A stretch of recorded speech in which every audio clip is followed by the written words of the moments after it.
संगती झाली आमुची निश्चिंती, तुझी संगती झाली आमुची निश्चिंती, नाही देखिले ते मिळे भोग सुखाचे सोहळे, घरी ताकाचे सरोवर, घरी ताकाचे सरोवर, येथे नवनीताचे पूर, नाही देखिले ते मिळे भोग सुखाचे सोहळे।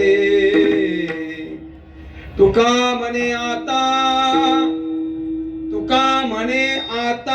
आम्ही नवजो दवडिता, नाही देखिले ते मिळे भोग सुखाचे सोहळे। हरे समचरण सरोजम सांद्र नीलांबुदाभम जगननिहित पाणी मंडनम मंडनानाम, तरुणकुलसीमाला कंधरं कञ्जनेत्रं सदैधवलासं विठ्ठलं चिन्तयामि, पांडुरंगा करो प्रथम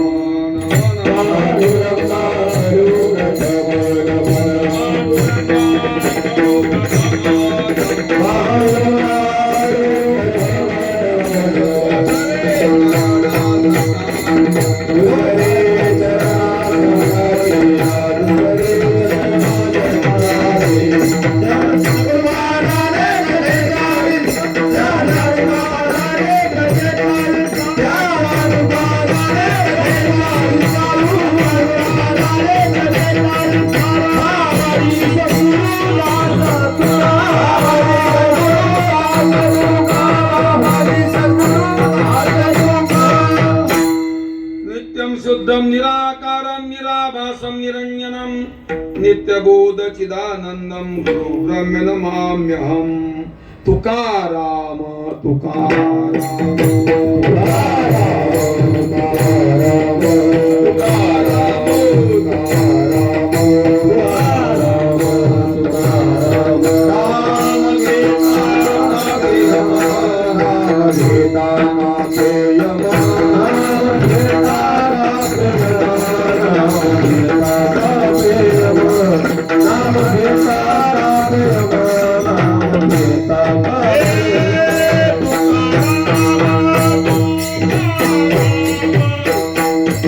Hey!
सर्व बोलले का शपथ घालून आहे ना?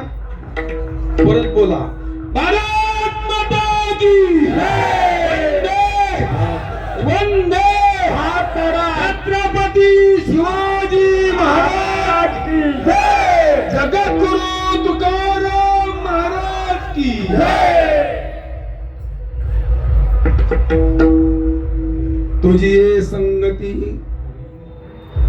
झाली आमुची निश्चिंती, नाही देखील ते मिळे भोग सुखाचे सोहळे।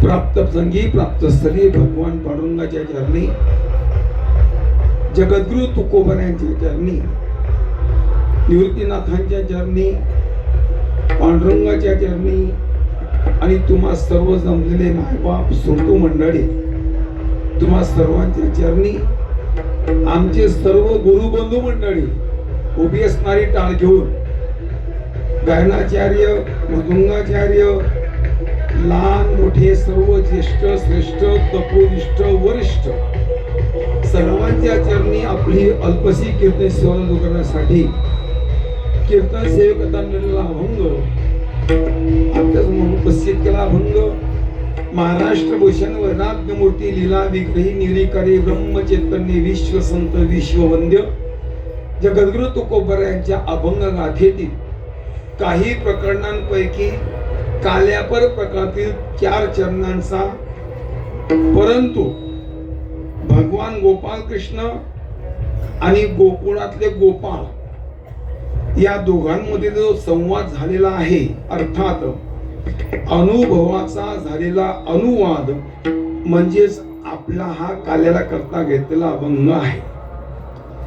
अभंगाचं चिंतन आपल्याला करायचं आहे, थोडा पर्याय देणं गरजेचा वाटतो तो असा की सालाबादप्रमाणे भगवान आपला आराध्य दैवत पांडुरंगाच्या कृपा प्रसादाने, संत महात्म्याच्या शुभाशीर्वादाने, समस्त ग्रामस्थळी वाकसई, त्याचप्रमाणे आपल्या पंचक्रोशीतील जेवढे काही गावं असतील त्या गावातील सर्व भाविक जनता जनार्दन वारकरी मंडळी, गुणीजन मंडळी, महिला मंडळी आणि ज्या स्थानी सप्ताह सुरू आहे ते स्थळ ते स्थान म्हणजे जगद्गुरु तुकोबार आहे, त्यांचं पादुका स्थान म्हणूया, विश्रांती स्थान म्हणूया, असं हे आपलं वाकसे संस्थान।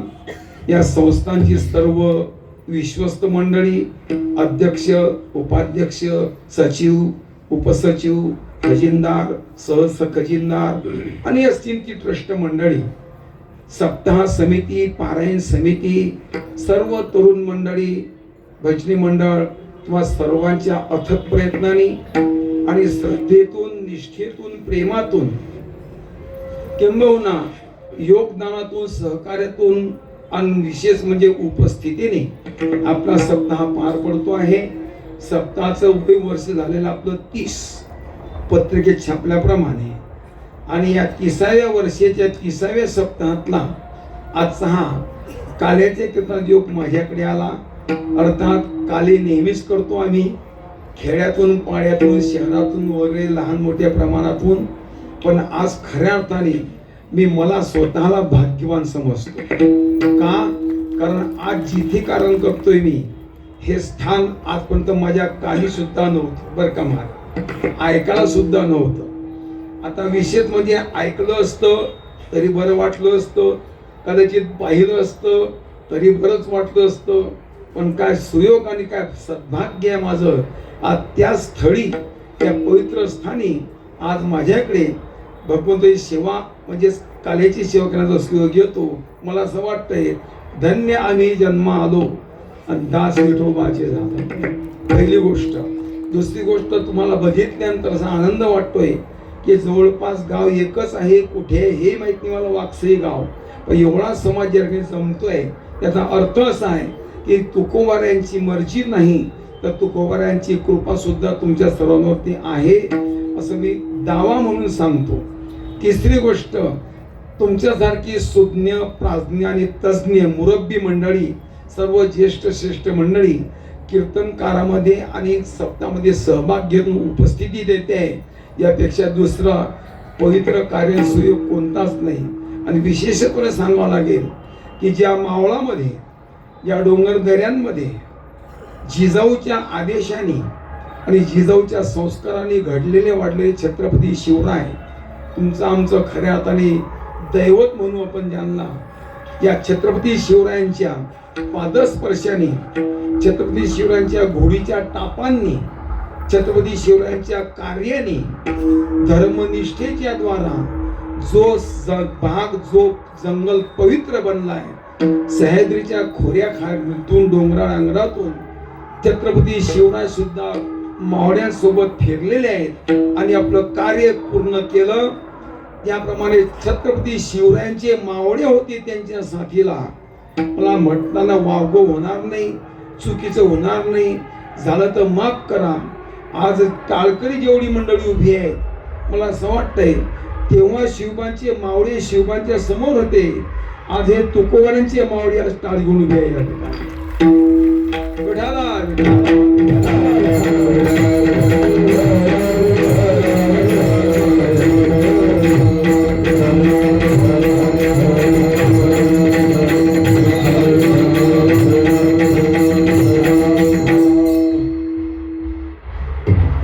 जाऊ दे ना थोडी, कारण त्याच्यामुळे आपलं काय टिकणार आहे टीम की. मी सांगत असतो कधीतरी 16व्या अध्यायात भगवंतानी 6 गुण असुरी संपत्ती सांगितले. किती? फक्त 6 गुण असुरी संपत्तीचे आहे. दैवी संपत्ती 26 गुण. पण त्या 26 गुणांना हे 6 भारी आहे. विठाला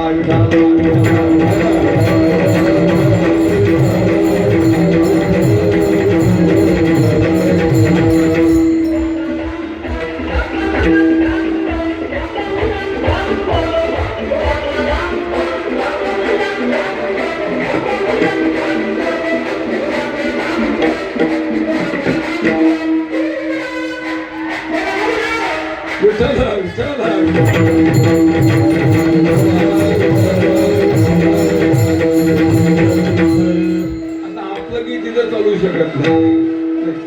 आणि ते वाजल्याशिवाय आवाज रंगही भरत नाही असेल. तर त्या गोंधळाशिवाय शिवजयंती साजरी केली हेच आम्हाला वाटत बी नाही. असं एक प्रकार असू द्या, काय हरकत नाही. असो, अर्थात शिवजयंती साजरी करणं आमचा स्वाभिमान आहे आणि करायलाच पाहिजे, काही प्रश्न नाही. पण योगायोगाने तो वादा आपला वादा सारखा झाला. असं हे काढून टाका बरं का, यातलं हे ठेवू नका त्याच्यात. आज आपली कालेची सेवा आहे कीर्तनाची. मी बोलत होतो हे आमच्या तुकोबांचे मावळ्या खऱ्या अर्थाने. मी आता बोलताना रूम मध्ये, आणि मी महाराष्ट्रभर फिरतो, काही प्रश्न नाही. पण मी बोललो सुद्धा आमच्या भाऊसाहेबांजवळ, आपले अध्यक्ष दिंडीच्या समाजाचे, त्यांच्याजवळ, की आमच्या परिसरात नाशिक भागात, जळगाव भागात, नंदुरबार जिल्ह्यात, जळगाव जिल्ह्यात, पुणे जिल्ह्यात जा तुम्ही, औरंगाबाद जिल्ह्यात सुद्धा फिरतोय मी, काही प्रश्न नाही. पण शपथ सांगतो, अशी शिस्त आणि निष्ठा आजपर्यंत डोळ्याने पाहायला भेटली नाही. परमार्थ करावा मावळच्या लोकांनी, परमार्थ शुद्ध करावा कोकणच्या लोकांनी, आणि परमार्थ टिकवा मुंबईतल्या लोकांनी. शिस्त म्हणजे शिस्त, त्याला आचारसंहिता म्हणतात ती. बरेच लोक डोकं लावतात, महाराज फेटा बांधलाच पाहिजे का, धोतर नेसलंच पाहिजे का, जीन पॅन्ट घालून बिना वाजवलं तर काय होईल, येळापणा करू नको. मी असं विचारतो, पतिव्रता ती पतिव्रताच असते, त्यात शंकाच नाही कोणाची. पण जर पतिव्रता असून तिच्या कपाळाला कुंकू नसेल, पतिव्रता आहे पण तिच्या गळ्यात जर काळी पोत मंगळसूत्र नसेल, तरी शोभीन का? पटकन सांगा. हॅलो, शोभीन का ती? नाही. म्हणजे पतिव्रता असावी, तिच्या कपाळाला कुंकू सुद्धा असावं, गळ्यात काळी पोत सुद्धा असावी, हे लेणं आहे तिचं. नसलं तर तिचं पात्रता भंग होते, असा काही प्रकार नाही. तसं कंबर बांधताना पॅन घालून मी इथं कंबर बांधून बोलता येईल 2 तास, तो काही विषय नाही. पण म्हणजे आचार्य म्हणतात तरी कशाला, त्या गोष्टी सांभाळणं आमची जबाबदारी आहे. मी सांगत असतो, जो वारकरी स्वतः समजत असेल, गुणीजन वेगळा, माफी मागून बोलतो, कलाकार वेगळा. कलाकार जर वारकरी म्हणत असेल तर तो कितलाही मोठा असला तर त्यांनी संप्रदायाची आचरणता पाळलीच पाहिजे. कीर्तनकार केवढाही मोठा असू द्या, पाकिटाच्या बाबतीत असू द्या, काय विद्वत्तेच्या बाबतीत असू द्या, वारकरी संप्रदाय सांभाळणं हा त्यांच्या हातात आहे. संप्रदायाला दोष देण्यात मजा नाही. संप्रदाय चांगलाच आहे, पण आमच्यातली वायबार बदली. विठाला कोणी सांभाळायचं? कोणी सांभाळायचं? आम्ही सांभाळायचं ना, वारकऱ्यांनी. असो, आपला अभंग आहे कार्याच्या सेवेचा. आपल्याला फक्त 1 तास शिल्लक राहिला. 11 वाजून गेले, 12 पर्यंत मी शेवट करणार, म्हणजे करणार. चालेल ना? चालेल चालेल चालेल. डबल पाकिट बसला तर 3 तास करतो. काय फरक पडतो? विठाला मागे मग तुम्ही पाकिट ठरवला कीर्तनकार नाही. बरं, असू द्या. विषय असा आहे, भारतात तुझी संगती झाली आमुची निश्चिंती, नाही देखील ते मिळे आणि भोग सुखाचे सोहळे. या अभंगातून तुकोरा जो विषय आपल्यासमोर चिंता ठेवतात तो विषय असा आहे, भगवंताच्या संगतीमध्ये गोकुळात गेल्यानंतर जे गोपाळ आले त्या गोपाळांना देवाच्या संगतीत जो अनुभव प्राप्त झाला त्या अनुभवाचा अनुवाद म्हणजे हा अभंग आहे. गोपाळ सांगतो, देवा तुझी संगती झाली आमुची निश्चिंती. आता मात्र तुझी संगत लाभल्यामुळं, तुझी संगत प्राप्त झाल्यामुळं आम्ही आता कसे झालो? निश्चिंत झालो, म्हणजे चिंता रहित झालो. काय रे, काय चिंता होती? भगवान आम्हाला चिंता अशी होती की प्रपंचात जगत असताना फक्त प्रपंचच करावा, खावं प्यावं, मजा करावी एवढाच अनुभव होता. पण तुझ्या संगतीमध्ये मात्र आल्यानंतर प्रपंचात जे आम्हाला डोळ्यांनी पाहायला मिळालं नाही ते तुझ्या संगतीत आम्हाला आता भोगायला मिळालं. नाही देखील ते मिळे आणि भोग सुखाचे सोहळे. सांगतो तुम्हाला, प्रपंचामध्ये सुख नाही असं नाही, तसं ओरिजिनल सुख नाहीच आहे. पण जर सुख नसतं तर ऐकून घ्या, एक सुद्धा मनुष्य जिवंत राहिला नसता आतापर्यंत. मी सुद्धा नसतो. कारण माणसं जे जगतात ते सुखावरच जगतात. जर माणसाला दुःख झालं, अति दुःख म्हणण्यापेक्षा ज्या दिवशी प्रत्येक एखाद्या माणसाला अतिशय दुःख होतं आणि ते दुःख सहन न झाल्यामुळे दुःख असह्य झालं की तुम्हाला मान्य करणं पडेल, माणसं जिवंत राहणं पसंत करत नाही. तुमचं काय मत आहे? आत्महत्या करणारे कोण आहेत? पटकन बोला. आहेत ना त्यातलीच? मग ऐका. कारण प्रपंचात एरवी सुखही नाही आणि प्रपंचात एरवी दुःखही नाही.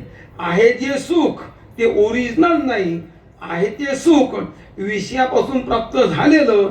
गीता त्या सुखाला रजोगुणी सुख मानताय. आम्ही ज्या सुखावर जगतोय ते रजोगुणी सुखावर जगतोय. 18वा अध्याय वाचा. विषयेंद्रिय संयोगात यत्त दगरे अमृतोपमम परिणामे विषमिव तत् सुखम राजसम स्मृत. विषय आणि इंद्रिय यांचा संयोग झाल्यानंतर जो सुखाचा आभास होतो तो सुद्धा सुखाचा आभास खोटाच असतो. त्या खोट्या सुखावर आजपर्यंत आम्ही तुम्ही जगतो आहोत. गोविंदा, देवा तुझ्या संगतीमध्ये काय झालं आहे का ना, तुमची संगत प्राप्त झाली आणि आमच्या खऱ्या सुखाची प्राप्ती नाही, भोग झाला. नाही देखील ते मिळे. प्रपंचात हे सुख डोळ्यांनी पाहायला मिळालं नाही, ते सुख तुझ्या संगतीत भोगायला मिळालं. का? कारण प्रपंचामध्ये भोगाचं सुख आहे आणि परमार्थामध्ये सुखाचा भोग आहे. शब्द लक्षात राहू द्या. काय बोललो मी? संसारामध्ये, संसाराच्या संगतीमध्ये भोगाचं सुख आहे आणि परमार्थामध्ये देवाच्या संगतीमध्ये, संतांच्या संगतीमध्ये सुखाचा भोग आहे. शब्द कळलेत ना? भोगाचं सुख आणि सुखाचा भोग. इतकी विरोधामात प्रपंचासाठी परमार्थात आहे. काय मी तुम्हाला सांगणार काही प्रश्न नाही. म्हणतात का रे, तुम्हाला जर निश्चिंतता वाटली, मला जर आनंद वाटला माझ्या संगतीमध्ये, मग आता तुम्ही मला सोडून घरी जाणार नाही, तर देवा आता काय करायचं, घरी जाऊन आहे तरी काय तिथं.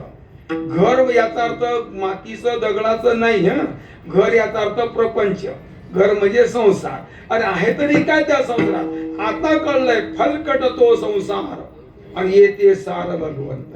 घरी ताकाचे सरोवर म्हणजे फलकट असार, पण येते नवनीताचे पूर. तुझ्या संगतीमध्ये आनंद जो आहे ना तो प्रपंचात नाही. संसार म्हणजे काय आहे, असार आहे, आणि परमार्थ म्हणजे काय आहे, सार. म्हणून तुकाराकडे कसं म्हणतात, सारासार विचार करा उठा उठी, नाम धरा कंठी विठोबाचे. पण तो विचार करता तरी कसा, विचाराशिवाय असाराचा त्याग होत नाही, असाराचं ग्रहण होत नाही. मी तुम्हाला पटवून देईन, सांगतोच, त्याकरता उभाच आहे नाही का. गीता सांगते, दुसरा अध्याय 16वा श्लोक, नासतो विद्यते भाव ना भाव विद्यते सतः उभयरोपी दृष्टांतस्तत्वदर्शिभिः. अर्थात अर्जुना ऐक, विद्यमान वस्तूचा कधी अभाव नसतो आणि अविद्य वस्तूचा कधी भाव नसतो. म्हणतात अभाव म्हणजे असार आणि भाव म्हणजे सार. कशा प्रकारे पटवून देतो म्हणतात का, अग्निमुखे किडा तोडोनिया चोखाळ आणि निवडती केवळ बुद्धिमंत. तुम्हाला माहिती आहे सोन्याचे अलंकार बनवलेच जातात, पण सोन्याचे अलंकार बनवत असताना सोन्याला सोनं, निव्वळ सोनं कधी चिटकत नाही. जर सोन्याला डाग द्यायचं काम पडलं तर फेविकॉल वापरतात, मग डांबर, मग काय वापरतात, किडाळ नावाचा एक धातू आहे, हिनकस म्हणतात त्याला. तो धातू सोन्याला लागल्याशिवाय सोन्याला सोनं चिटकत नाही, हा नियम आहे. पण एक लक्षात घ्या, जर सोन्याला तो धातू लागला का सोन्याची किंमत कमी होते, हे तितकंच खरं. मी बोलत नाही किडाळाच्या संग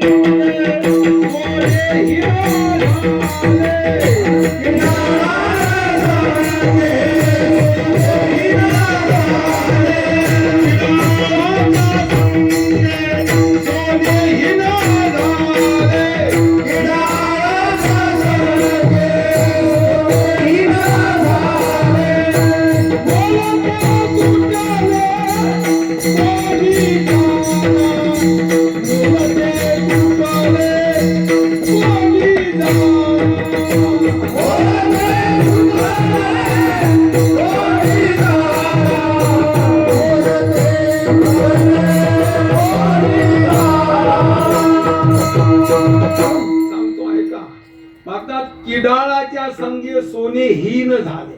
हीन म्हणजे हलकं म्हणजे किंमत कमी त्याची. पण कशामुळे, सोनाराच्या संगतीत गेलं म्हणून नाही, किडाळाच्या संगे सोने हीन झाले. किडाळ म्हणजे हिनकत धातू असतो, सोना दागिना बनवतो ना तो त्याला चिटकवतो, मग सोन्यात डाग बसतो. ऐका गंमत. पण त्याचं कम्य अलंकार घडला जातो, पण सोन्याची किंमत कमी होते. पटलं चिंता बघा. हॅलो, पटलं ना? जरा माफी मागून बोलू का. माणसाच्या जीवनाची उंची मोजत असताना माणसाकडे पैसा किती आहे हे महत्वाचं नाही, माणसाकडे सत्ता कोणती आहे हे किंमतच नाही, पण या माणसाला समाजात किती किंमत आहे हे महत्वाचं आहे. महाराज म्हणतात मरावे पण किरकिरूपी उरावे. अरे सूरत शेतो कीरत बडी बिन पंख उड़ जाए, सूरत तो चली जाए लेकिन कीरत कभी न जाए. मोठेपणा माणसाला समाजात प्राप्त होतो हा संपत्तीने नाही. आता आम्ही मानतो तो भाग सोडून द्या. खरं सांगतो तुम्हाला, माणसाच्या जीवनाची उंची ही फक्त संगतीमुळे घटते, असंगतीमुळे वाढते. कोणाची संगत कोणत्या माणसाला आहे याच्यावरून त्याच्या जीवनाची किंमत होत असते. एखादा माणूस खूप चांगला आहे, खूपच चांगला आहे, तर म्हणतात माणूस भलता चांगला आहे हो, पण काय रोज पत्या ढावात जाऊन बसतो. मला ऐकायला का नाही, काय माणूस खूप चांगला आहे हो, माळकरी आहे, वारकरी आहे, एकादश करतो, भजन करतो, पारायण करतो, कीर्तन करतो, सर्वच करतो, पण जाऊन कुठं बसतो? खेळतो म्हटलं नाही, जाऊन कुठं बसतो? पत्त्याच्या ढाळामध्ये. तुम्ही खरंच सांगा समाजाची माझी दृष्टी कशी होते, लक्षात येते ना. तसं सोनं शुद्धच आहे राजा. मौल्य म्हणतात ज्या हिनकट धातूमुळे, ज्या किडाळामुळे सोन्याची किंमत कमी होते, तो डाग मोडण्याकरता सोनाराकडे तुम्ही जसा ज्या किमतीत सोनं विकत घेताय प्युअर, त्या किमतीत डागण्याची किंमत ठरते का? पटकन सांगा. किंमतही ठरत नाही आणि वजनही ठरत नाही. ऐका गंमत. मग तो दागिना सोन्याकडून घेतो आणि तो त्यातला शुद्ध सोनं प्युअर तयार करतो. मग कसा करतो? ऐकावी नानोबारांची म्हणतात, अर्जुना का अग्निमुखे किडा तोडोनिया चोखाळ निवडती केवळ बुद्धी म्हणतात. चोखाळ म्हणजे शुद्ध सोनं. किडाळाच्या संगतीमध्ये डाग बनलेला जे सोनं, तो सोनार घेतो, तो मुशीत टाकतो. तो दागिना मुशीत टाकला का तो अग्नीने त्याला तापवतो आणि एकदा अग्नीने ते दागिना तापला की सोन्याचं पाणी होतं. ते सोन्याचं प्युअर शुद्ध पाणी वर येतं आणि खाली खाली ते हिनकट धातू थांबतो. तो लगेच मुसमत पकडतो आणि बाजूला रस ओततो. शुद्ध सोनं आणि हिनकट धातू निवडलं की नाही? पटकन सांगा. तुम्ही तूप तापवता का नाही? माया हो, तुम्ही तूप तापवता का नाही?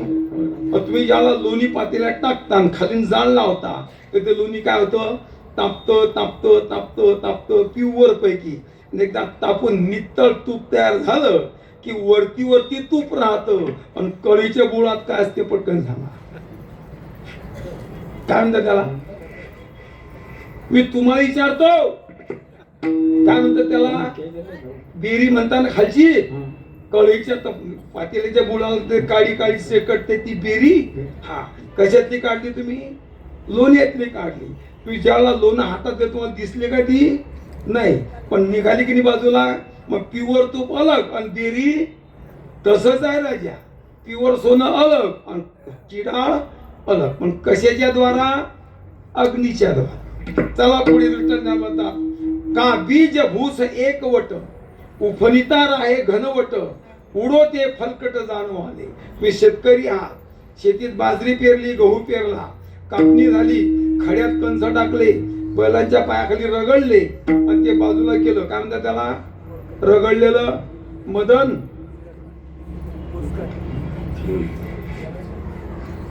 दान कंस रगडले, त्याच्यात दाणे पण आहे, त्याच्यात भुस पण आहे. ते रगडलेलं तुम्ही एका ठिकाणी जमा करता का नाही? मग त्याला काय म्हणता?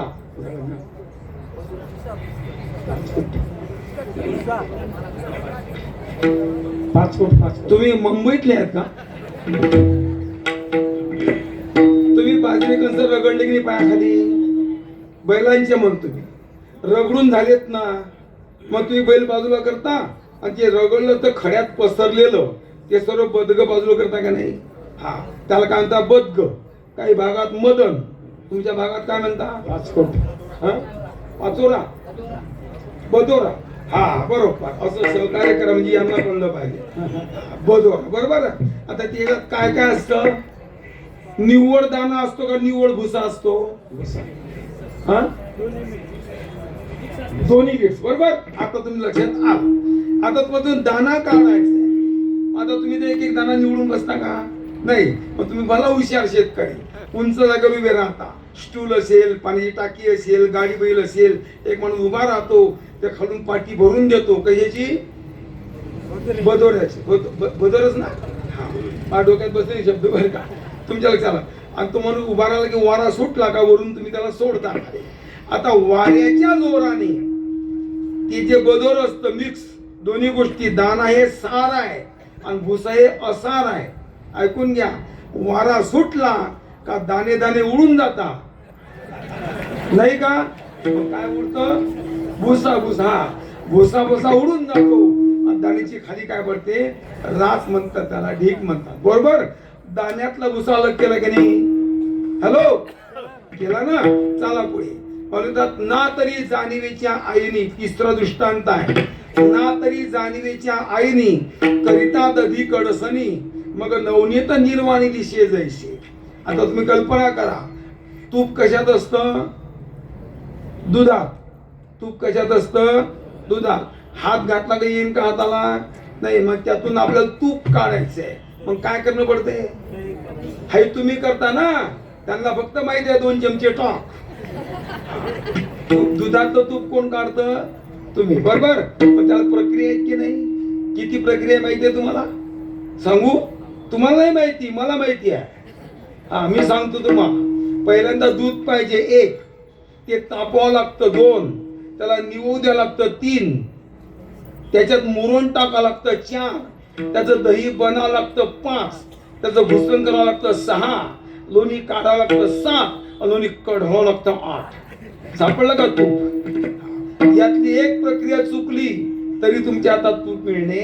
मग त्यांना म्हणतात का ना तरी जाणीवीच्या आईनी, म्हणजे जाणीव म्हणजे ज्ञान, आईनी म्हणजे मंथन. जसं दह्याचं मंथन एखादी मावशी करते आणि दंथन करत असताना त्यातून लोणी बाहेर निघते आणि असार ताक करते खाली राहते. मग ताक असार आणि लोणी हे सार. कशाद्वारा काढलं? मंथनाच्या द्वारा. आता शेवटची उभी आहे का? मग त्यात तैसे.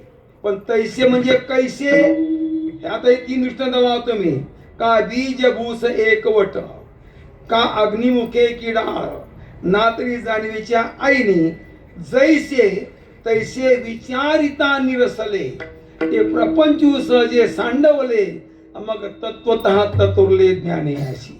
विचाराच्या द्वारा या असार प्रपंचाचा त्याग केला जातो आणि सार असणारे जे तत्व त्याचं ग्रहण केलं जातं. याला म्हणतात विचार. आणि हा विचार गोपाळांना प्राप्त झाला देवाच्या संगतीत. मग ते सांगतात देवा आता कळलाय प्रपंच कसा आहे, आता कळला संसार कसा आहे. अरे काय करतो त्या संसाराला? घरी ताकाचे सरोवर, पण तुझ्या संगतीत नवनीताचे पूर. नवनीत म्हणजे आनंद. ऐका गंमत. आणि म्हणतात मग घरी जायचं नाही आणि इच्छा नाही. तुमची इच्छा नसली, जा म्हटल्यानं जाणार नाहीत तुम्ही. इच्छा नाही म्हणून जाणार नाहीत तुम्ही. पण मी जर तुम्हाला लोटून लावलं तर घराकडे, तर देव नुसतं लोटून नाही, धक्के जरी मारून दाखवला तरी आता जाणार नाही. तुका म्हणे आता आम्ही नवजो दवडिता. दवडता म्हणजे बळजबरीने लोटून म्हटलं की जा घरी, तरी घरी जाणार नाही. का? कारण प्रपंच स्वरूप आम्हाला कळले. आता विठाला अभंगाचा विस्तृत भाव तुम्ही लक्षात आणून देण्याचा प्रयत्न केला. थोडक्यात चिंतन करायचे. भगवान अवतार घेतात मथुरेमध्ये. तुम्हाला अध्यात्म आवडीन का थोडं? हॅलो, सांगतो अध्यात्म. हा, मस्त पैकी. अध्यात्म म्हणजे काय? भगवंताचा जन्म कुठे झाला? मथुरेत. मथुरा कोणाची राजधानी? कंसाची. मग मथुरेचा राजा कंसरा. बरोबर. अध्यात्म आहे का? आता आम्ही तर जाऊन पाहतो. गोकुळ पाहिलं, मथुरा पाहिलं, वृंदावन पाहिलं, सर्वच पाहिलं युपी मध्ये जाऊन. पण अध्यात्म काय सांगतं हे ऐका आता. कोण कंस? कोणती मथुरा त्याची? का भगवान त्याच्याकडे जन्म घेतला आणि थांबले नाहीत गोकुळात? का बरं गेले? भगवान वसुदेव देवकीच्या पोटीस का जन्माला आले? कोण वसुदेव, कोण देवकी? ओवे आहे का? गोड कशा सुंदर आहे. मथुरेचा राजा कंसराव, तोची जाणावा येते अहंभाव, म्हणून तेथे न राहे देव, गेला गोकुळी पिटीने. लक्षात आलं? हा. कोणती मथुरा? मी बोट लावलंय. काका, कोणती मथुरा? हाई शरीर. हा, सांगू का? हेच मथुरा माऊली, हेच गोकुळ पण आहे, हेच अयोध्या पण आहे आणि हेच लंका पण आहे. हा, फक्त निवडायचे आपल्याला. आपली काय मथुरा आहे, हे काय आपलं गोकुळ आहे, का हे आपली अयोध्या आहे, का ही लंका आहे? मग शोधायची कशी? जो राजा ती नगरी. समजा इथला राजा कंस हा तर म्हणा. मग ही कोण झाली? मथुरा. जरा मोठ्यानं बोला. मला बोलणारी माणसं पाहिजे. मी पहिली गोष्ट स्टेजवर कीर्तन करतच नाही महाराज. आता इथे येऊन स्टेज पाहिला आता मूळ घालण्यापेक्षा, कारण खऱ्या अर्थानं स्टेज नकोच असते कीर्तनांना. आणि त्याही पेक्षा जर असलं तर इतकं उंच चालतच नाही. कारण हे स्टेज नाटकाचं झालं. विठाला विठा. कारण श्रोत्यांचा आणि वक्त्याचा अंतर इतका पडून जातो की श्रोत्यांना झोप सुद्धा लागू शकतं. कारण बुवाची नजर पुरत नाही. आंधळा असला तर काय करीन, बोंबलीन कीर्तन का नाही का. ऐका आता काय सांगतो, सोडून द्या विनोद. काय सांगत होतो तुम्हाला मी आता, मथुरा. हेच काय आहे, मथुरा. पण इथला राजा कोण, कंस. तर इथला राजा कंस असेल तर ही मथुरा आहे. इथला राजा जर नंद राजा असेल तर हे गोकुळ आहे. इथला राजा जर दशरथ असेल तर ही अयोध्या आहे. आणि इथला राजा जर रावण असेल हाही लंका असेल. दादा ऐका गंमत, हे ठरवायचं आपल्याला. माता महाराज म्हणतात मथुरेचा राजा कंसराव तोची जाणावा येते अहंभाव. अहंभाव म्हणजे काय, अहंकार, देहभाव, देहाध्यास, देहाहंकार, देहाशक्ती का देहबुद्धी, तुम्ही काही समजा. ऐका गंमत, जर इथला राजा कंस असेल तर देव इथे जन्म घेतील का, पटकन बोला. पण घेतला बी समजा तिथे थांबतील का. कारण जिथे अहंकाराचं साम्राज्य आहे, ऐकून घ्या, त्या अहंकार रूपी राजाचं मंत्रिमंडळ म्हणजे माळकरी वारकरी नसतात. काम, क्रोध, लोभ, मद, मत्सर, आशा, तृष्णा, वासना, मनशा, ह्या काय त्याच्या मंत्रिमंडळ.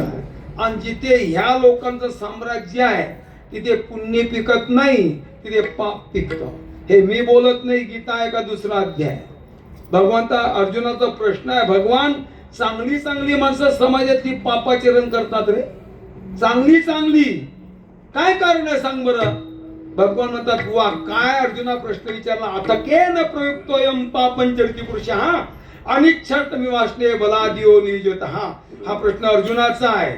देवा हे ऐसे कैसे जे तर ज्ञानियाची मती भ्रंशे मार्ग सांडून अनारसे वर्तते. देखो समाजातली प्रतिष्ठित माणसं, सांगते चांगली चांगली माणसं का बरं पापाचरण करतात रे, काय कारण आहे.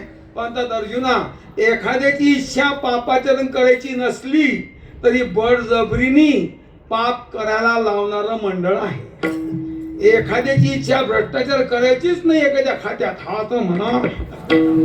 पण बाकीचं जे कडबोळ असतं ना त्याच्यात त्याला जगणं असह्य होतं. नाईलाजान तो सुद्धा घरी बोलून का होईना बा खिशात घालतो, नाईलाजान, ही इच्छा नसताना. तसं पापाचरण करायची इच्छा नसली कोणाची तर भगवंत अर्जुना हे मंडळी त्याला पाप करतात. बळ कोणते, श्री भगवान वाच काम एष क्रोध एष रजोगुण समुद्भव आणि महाशनो महापापमा विद्येनं मेवैरिना. हे जे विकार आहेत ना हे फार भयानक राजा.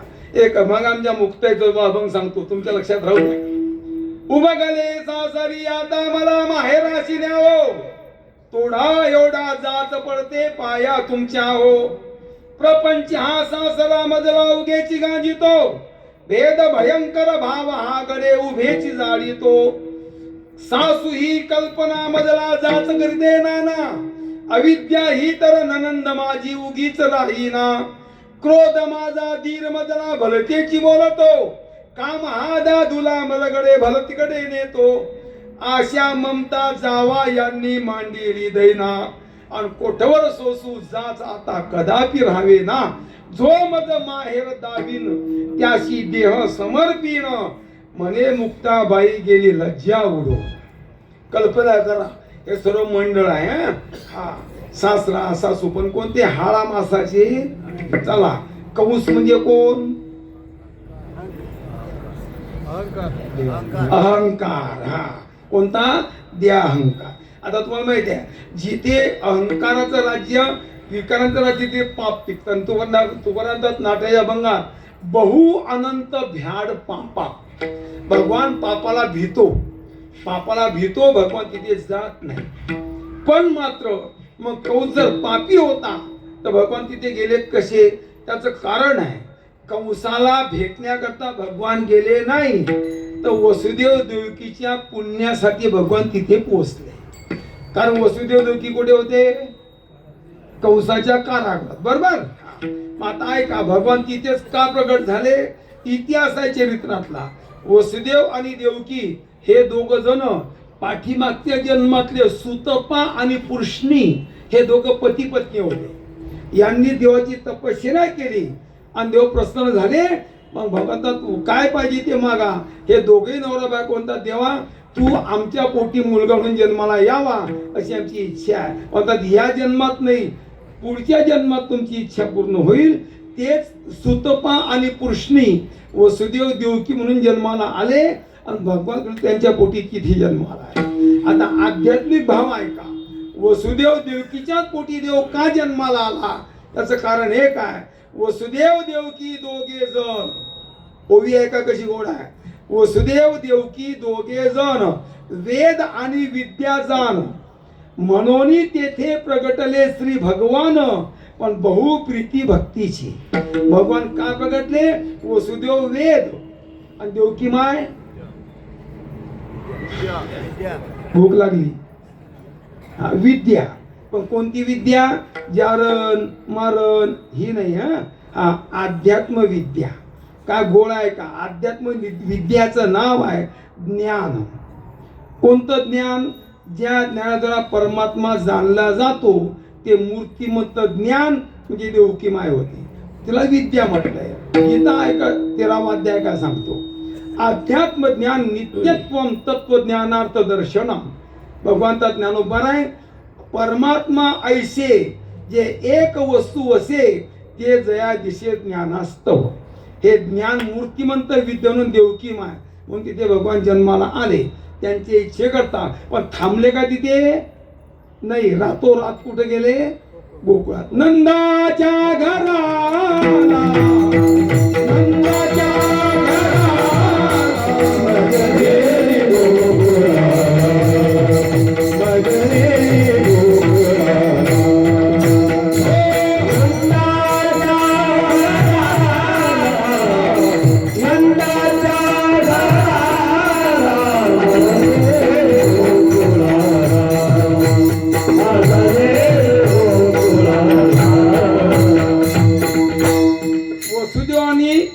देवाला डोक्यावर घ्यावं. वासुदेवानी वसुदेवाला सांगावं आणि भगवान गोकुळात पोहोचले. जाताना कोणाच्या घरी गेले सांगा. भगवान गोकुळात कोणाच्या घरी गेले. आमदाराच्या का खासदाराच्या. मग नंदराजाच्या. नंदाच्या घरी का बरं गेले. ऐका आता कसा भाव आहे त्यातला. ओवी पहा कशी गोळ आहे. भगवान नंद गोकुळ आहे. गोकुळाचे राजे होते ना. हा हे सुद्धा काय बोललो मी गोकुळ आहे. पण केव्हा इथला राजा नंद असेल तर. हा कंटाळा नाही तुम्हाला का. तेच वेणीन तेच दाढी सांगू तुम्हाला गाठ बांधेल तसं काही नाही ना. तुम्हाला ती सवय पडली. विठाला आला म्हटलं का दुसरं काहीच नाही. हिची येणी बोला ना त्याची दाढी. दाढी ऐका अर्धा तास शिल्लक आपला अभंगाचा भाव मी तुम्हाला सांगितला. काही प्रश्न नाही. ज्या गोकुळात भगवान गेले तर नंदराजाच्याच घरी का गेले त्याचं कारण सांगितले. अध्यात्मात फार गोड. नंदराजा हाडा मासाला धरायचा नाही. यशोदा माय हाडा मासाची समजायची नाही. मग कोण नंद आहे कोण यशोदा आहे. मग ऐका ओवी पुढची. नंद भाव यशोदा भक्ती गोपिका त्या सात्विक वृत्ती पण बहु नवनीतावरी प्रीती म्हणून देह गोकुळी अवतरले. कोण्या गोकुळात अवतरले. भगवान आता या देवरूपी गोकुळात भगवान प्रगट झाले. ऐका ना. कारण भक्ती कुठे आहे. इथेच आहे. भाव कुठे आहे. इथेच आहे. गोपिका कुठे आहे. इथेच आहे. लोणी कुठे आहे. इथेच आहे. ऐका ना. नंद भाव आणि यशोदा भक्ती. कोणता भाव. कांद्याचा नाही वांग्याचा नाही. भक्तीला लागणारा जो भाव तो भाव म्हणजे नंदराज. म्हणून नंद यशोदांची जोडी आहे. नंदाला सोडून यशोदा नाही. यशोदाला सोडून नंद नाही. जरी नंदाला सोडून यशोदा असली भक्ती तर त्यात भगवत साक्षात्कार होत नाही. कारण भक्तीचा आत्मा भाव आहे. काय काय काय काय काय. हा मुख्य स्वरूप ते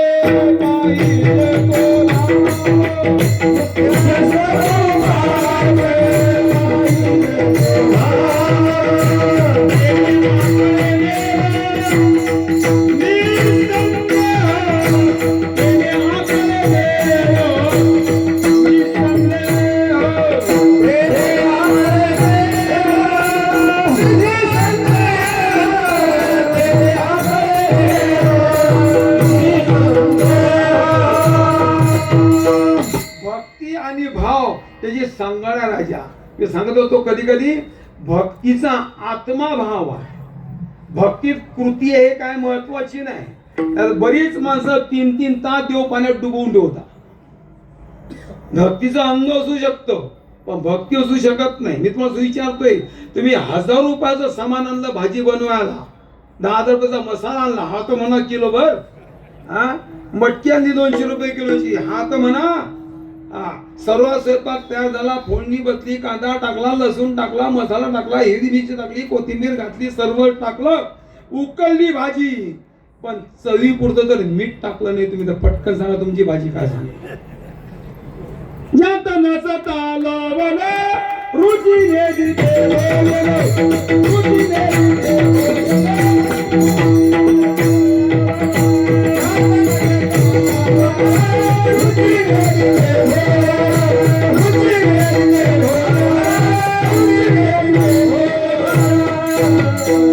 चवीपुरतं मीठ नसेल तुमच्या भाजीला चव नाही. तुमच्या भक्तीत कृती लाख असेल पण भाव नसेल तुमच्या कृतीला इतकी किंमत नाही. भावे विना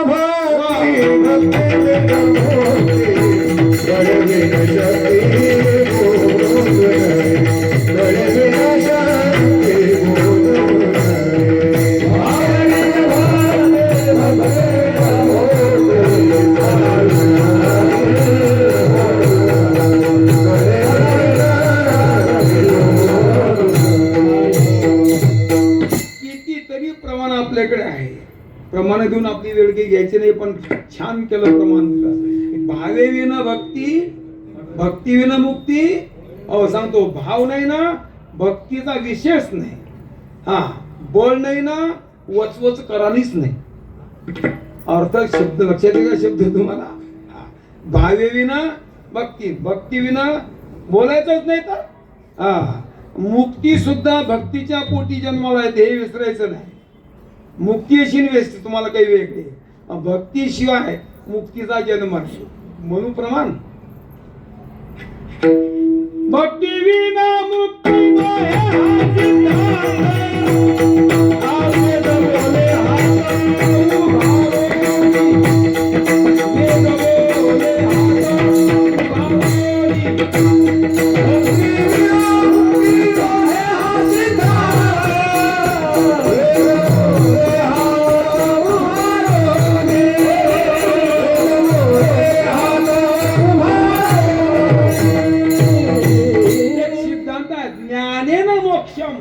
वशमानयंती. पण ऐका, ज्ञान स्वतंत्र जन्माला येत नाही. काय काय काय ज्ञान स्वतंत्र जन्माला येत नाही. ज्ञानही, वैराग्यही आणि धर्म सुद्धा हा भक्तीच्याच पोटी जन्म घेतो. पुढे भक्तीने धरले, पुढे भक्तीने धरिले,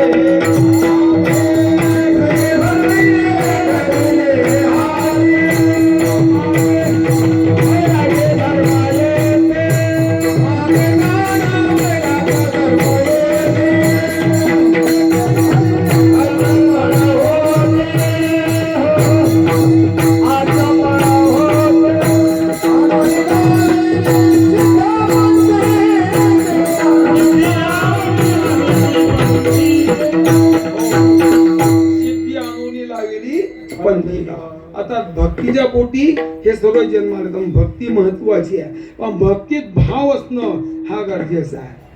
चला, महाराज म्हणतात भक्तीशिवाय परमात्म्याला दुसरा आवडत नाही. भावे वीर देव नयेची पै हाता आणि वावगे फिरता रानोरा.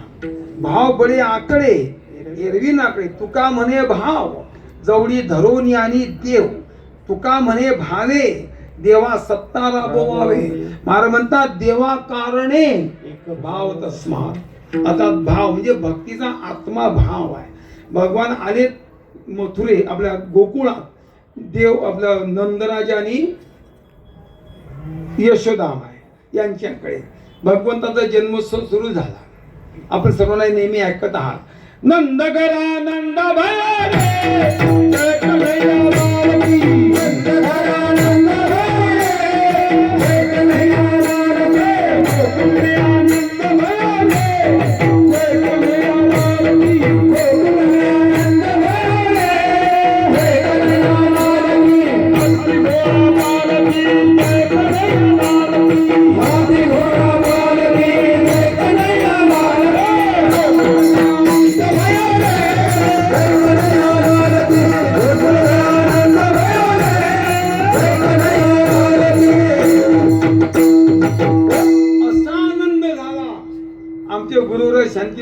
मारुती बाबा सांगायचे कीर्तनात कधी कधी काल्याच्या अर्थात जो रस ब्रह्मादिक न पायो वो रस गोकुल के गल्ली गल्ली में बहियो.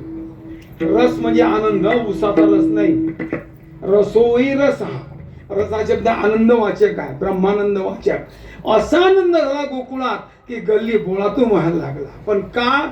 बालकृष्ण नंदा घरी आणि आनंदल्या आले भगवान गोकुळामध्ये.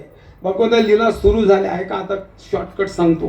देवाची लीला सुरू. देवानी वयाच्या 6व्या दिवशी पुतना मारली, 7व्या दिवशी मावळ भटाची फजिती केली. चालता चालता चालता भगवान रांगायला लागले. रांगता रांगता देवाच्या लीला सुरू झाल्या. रंगत रंगत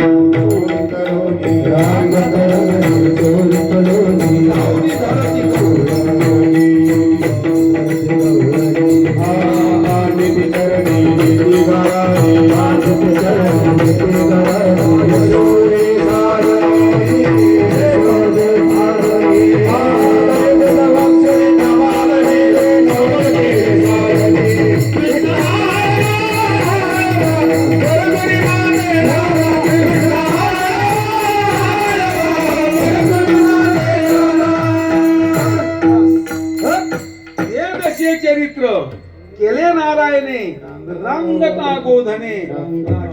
आता ऐका, रांगतेपणात भगवंतानी लीला केल्या. रांगतपण म्हणजे काय असतं बरं? क्रिकेट खेळणं म्हणजे रांगताय, मग कबड्डी खेळ म्हणजे रांगताय का? रांगत कशाला म्हणतं माहिती आहे ना? तळवे तळहात तळवे तळहात तळ्यात टेकीत तळवे तळहात तळ्यात टेकीत दारा गुडी झाला दारा गुडी झाला गुडघ्याला लागत दारा गुडी झाला गुडघ्याला लागत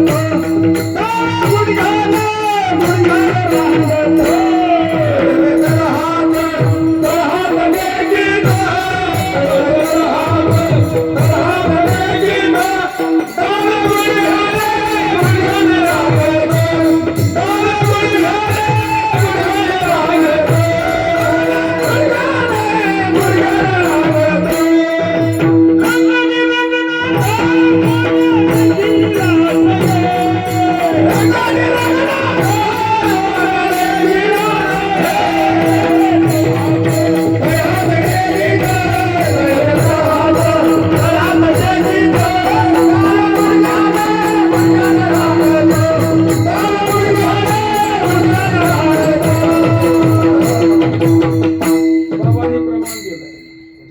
येते काही प्रश्न नाही.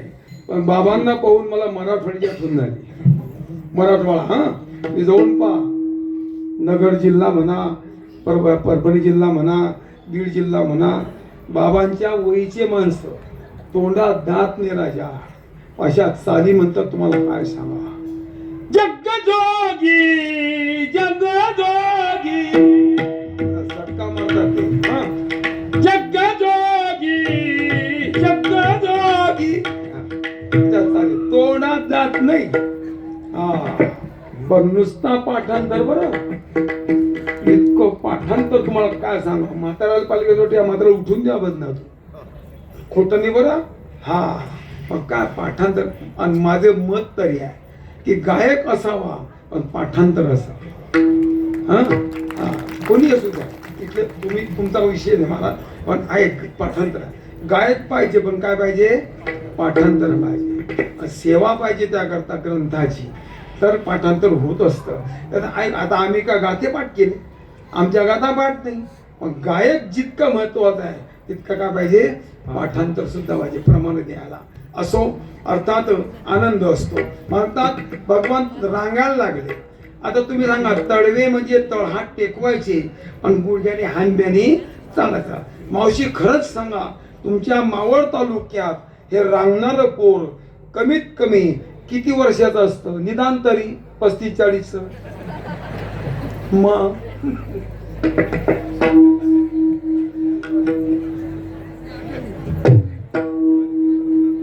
ज्येष्ठ नागरिक 2 वर्षाच्या आतलं पोरग, वर्षाच्या आतलं नाही का?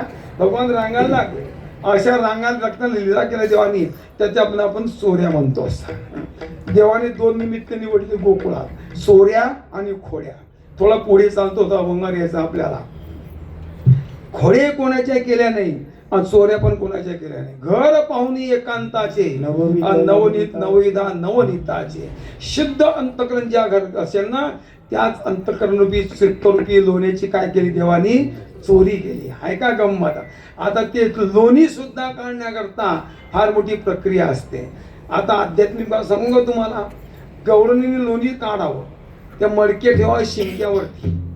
आणि काही वेळेस गवळीचा असा भाव होता की आज माझ्या हातचं लोणी मी काढले ना हे देवानी यावं आणि खावं. ऐका बरं, देवानी यावं माझ्या घरात माझ्या हातचं काय खावं लोणी खावं. हा भाव कोणाचा. आणि भगवान सुद्धा त्याच घरात जायचे आणि त्याच घरातल्या लोणी करायचे. तो का भुकाळू होता का कोणाच्या घरात घुसावा. ऐका गंमत. पहिली गोष्ट जिथे भाव आहे तिथेच आहे. मी सांगत असतो बरेच वेळेला, मी आळंदीला शिकलो मला 78 ते 82 पर्यंत. त्यावेळेला नाणेकरवाडी आहे चाकणजवळ, त्या नाणेकरवाडीची मी माधुकर केली 5 वर्षापर्यंत. असा अनुभव आला मला त्या गावात. काही घर होते महाराज, काही की मावश्या होत्या. आमच्या आईपेक्षा प्रेम केलं लोकांनी. आम्ही ज्या वेळेला घरात जायचो ना तर त्या आईने ते भाकर घ्यावी आम्हाला वाढण्याकरता चुलीवर ठेवलेली राहायची, टेकून भिंतीला चुलीवर पाठीमागं, आणि ती भाकर आम्हाला द्यायची. आम्ही कधी कधी विचारत होतो, आईजी तुम्ही तेवढीच भाकर नेहमी आम्हाला उचलून देता काय करणार. म्हणजे महाराज माझा असा नियम आहे की ही भाकर तुमच्यासाठी करून ठेवते म्हणजे पहिली भाकर. ऐका बरं गंमत. सर्वात पहिली भाकर करत होती काय ते तुमच्यासाठी. म्हटलं का बरं, मुलांनी मागितलं तर आम्ही देत नाही म्हणे. कल्पना करा तुम्ही, आमच्याकरता ज्या माऊलीनी पहिली भाकर करून चुलीवर ठेवावी, पोटच्या पोरानं मागितली तर भाकर दिली नाही सतकोरभर. मालक जेवायला बसला तर ती भाकर मोडून दिली त्या माऊलीने. पोऱ्यांचा मागितलं आई मला भाकर देत, ती सांगायची दुसरी भाकर होऊ दे. आणि ती का बरं नाही, ती बुवांसाठी ठेवली, ती माऊलीचा नैवेद्य आहे ते तुला देणार नाही. कल्पना करा तुम्ही महाराज. कधी कधी भरून देता आम्हाला. आमच्या बापाने का बाजरीचे पोती ते घरात नेऊन ठेवले होते का. हा कल्पना करा. आम्ही कोणाची पोरं कुठली महाराज आळंदी शिकायला आलो, आमच्याबद्दल एवढा मोठा भाव असा. तुम्ही कल्पना करा, असा भाव ज्या गवळणींचा होता की ज्या गवळणीने लोणी काढावं, मडक्यात भरावं, शिंक्यावर ठेवावं. का शिंक्यावर ठेवलं, मुलाचा हात पुरणार नाही, मुलगा लोण्याचं मडकं काढणार नाही, तिथं कुत्रं जाणार नाही, मांजर उडी मारणार नाही. माझ्या देवाकरता हे लोणी काढून ठेवलं. असा भाव होता की माझ्याच घरात देवानी यावं आणि माझ्या हातचंच लोणी खावं. देव जाईन की नाही पटकन बोला, जाईन की नाही देव. त्या घरात भगवान गेले. ऐका, देवानी लोणी हे शिंक्यावरच खाल्लं. हात पुरला नाही, मडकं फुटू दिले नाही, पण शिंक तोडल्याशिवाय राहिला नाही बाबा. हा काय गंमत आहे राजा, प्रमाण आहेत आपल्याकडे. येणे माझ्या कवाला उघाडिले, येणे माझ्या कवाला उघाडिले, येणे माझ्या कवाला उघाडिले, येणे माझ्या कवाला उघाडिले, येणे शिंकेवर ओढिले, येणे शिंकेवर ओढिले, येणे शिंकेवर ओढिले, दया दुधाचे बक्षले, दया दुधाचे बक्षले, दया दुधाचे बक्षले, दया दुधाचे बक्षले, बोलून दिले नामाचे,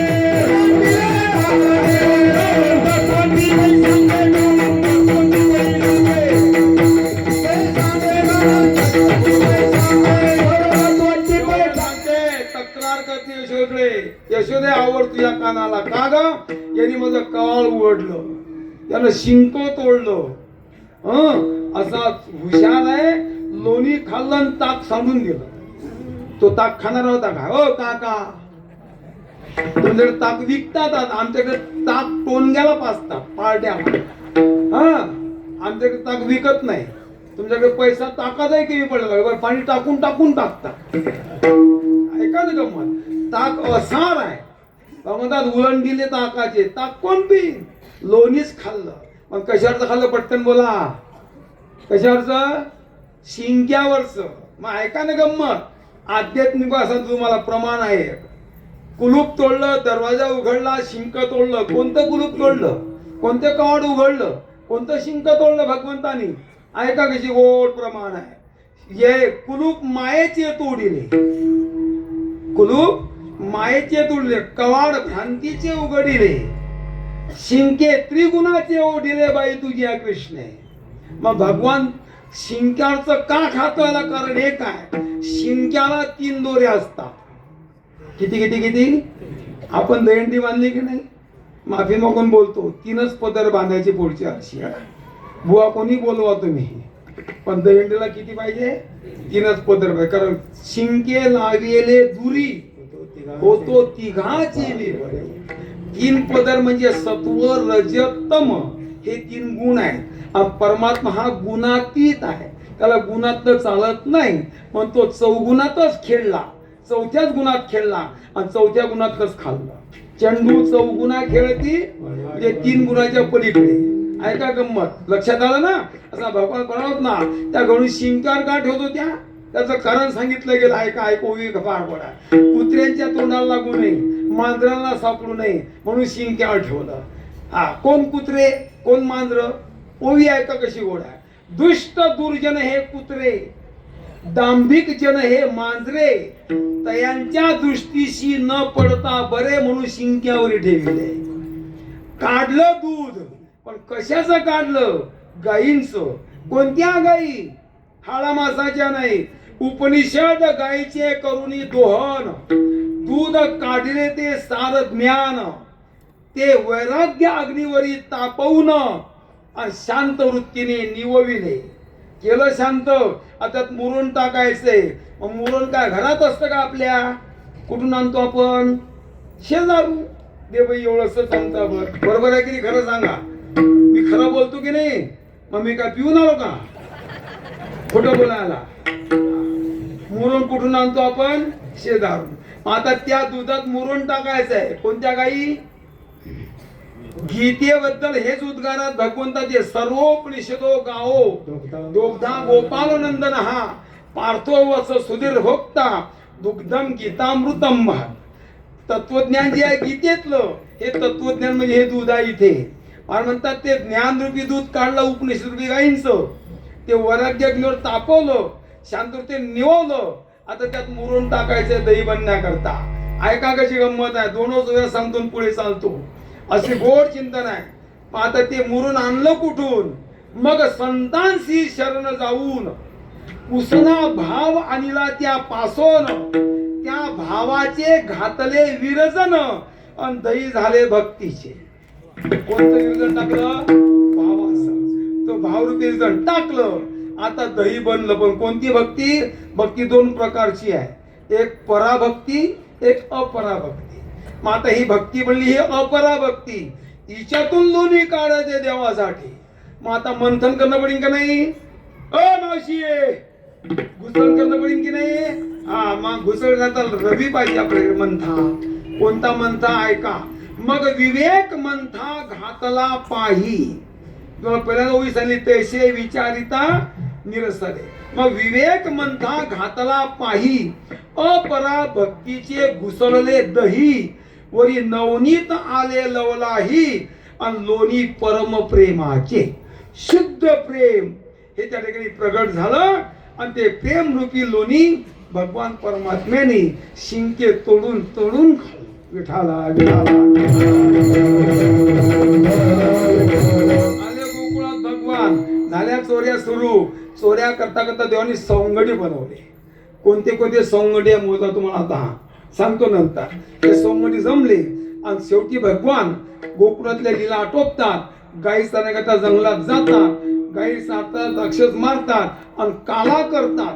काला झाल्यानंतर गोपांना जो काला मिळाला, त्या काल्याच्या द्वारा त्यांच्या जीवनामध्ये जो अनुभव प्राप्त झाला, त्या अनुभवाचा अनुवाद म्हणजे अभंगाचं पहिलं चरण. तुझी संगती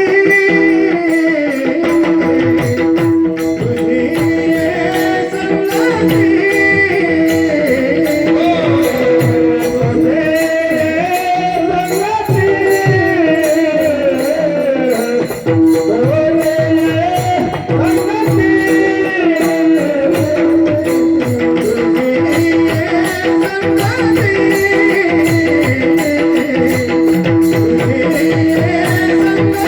you.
आला, तुझी संगत मला लाभली आणि तुझ्या संगतीला निश्चिंत झालो झाले मग पोट आणि केला गळ्याने कोभाट तृप्ती झाली. हा निश्चिंतता म्हणजे तृप्ती. आणि सांगतो तृप्ती ही भगवंताच्या संगतीत म्हणा, भगवंताच्या प्राप्तीत म्हणा किंवा परमार्थातच म्हणा. जीवनाला तृप्ती प्रपंचात नाही. का? कारण प्रपंच मुळात अपूर्ण आहे आणि परमार्थ हाच पूर्ण आहे. आता मी असं विचारतो, नदीची पूर्णता धरणात अळण्यात का समुद्राला मिळण्यात? नाना, समुद्राला तुका म्हणे गंगा सागर संगमी अवघ्या झाल्या उर्मी. पण त्यानंतर म्हणतात सरिता सागरा शिव गेली ते मिळताच सिंधू झाली तैशी माझ्या भक्ता शेरी देदरी निज पदाची. भगवान म्हणतात अर्जुना, माझ्या भक्तांना माझा आत्मस्वरूप रूपी हा लाभ त्यांना मी प्राप्त करून देतो. आणि जीवाचं पूर्णत्व हे आत्मस्वरूपाच्या प्राप्तीत आहे. राजा ऐका ना, पैसा किती मिळू द्या हे जगण्याची व्यवस्था आहे. घर किती कोटीचं बांधा ही जगण्याची व्यवस्था आहे. गाड्या किती कोटीच्या घ्या ही जगण्याची, हॅलो बोला पटकन, जगण्याची व्यवस्था आहे नाही का? जगावं कसं हा पैसा शिकवतो, जगावं कसं, पण जागावं कसं हा परमार्थ शिकवतो. असं काय करता तुम्ही? संतांनी लोकांना जगणं शिकवलं का जागणं शिकवलं? हा मी बोललो होतो जगजोगी. हा बोललो की नाही? म्हणू का प्रमाण जगजोगी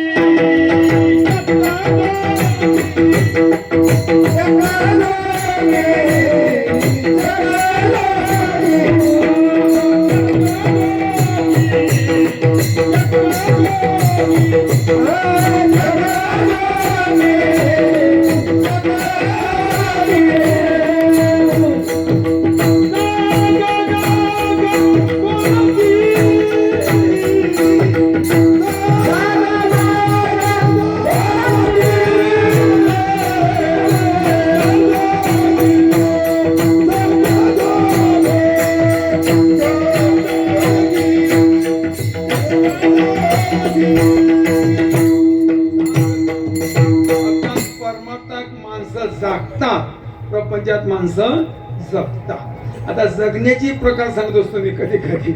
जगताना 3 प्रकारात जगतात माणसं. एक जगतो विकृतीने, एक जगतो प्रकृतीने, एक जगतो संस्कृतीने. जाऊ द्या पुढे चला.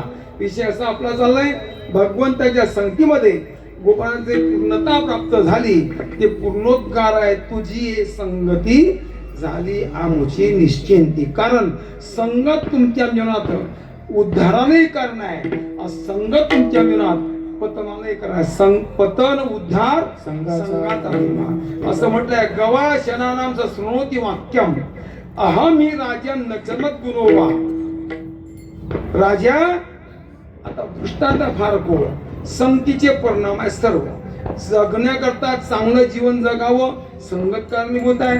अधपतनाला संगत कारणीभूत आहे. गोपाता देवा, आज तुझी संगत लाभली आणि आम्ही आता तृप्त झालो, पूर्ण झालो. का बरं रे? सांगतो ना, आजपर्यंत आम्हाला प्रपंचात जे पाहायला मिळालं नाही ते तुझ्या संगतीत भोगायला मिळालं. अबकाचं दुसरं नाही देखील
कारण मला दळपून आलं.